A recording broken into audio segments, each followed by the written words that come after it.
Hey everyone, welcome to urtechduck.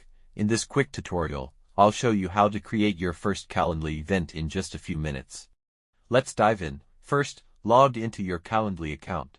On the dashboard, you'll see some default event types like 15-minute, 30-minute, or 60-minute meetings. But let's create a new one from scratch. Click New Event Type, then choose between a one-on-one meeting or a group event. Select yourself as a host.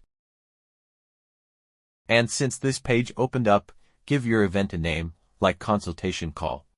Next, set your duration. It can be as short as 5 minutes or as long as a few hours. Then, pick location of the meeting. It can be in-person meeting as it can be phone call or others. Press continue. And now, just copy your event link and share it with your clients, team, or anyone who needs to book a meeting with you.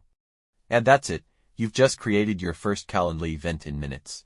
If this helped, be sure to like and subscribe to urtechduck for more quick tech tips. See you in the next one.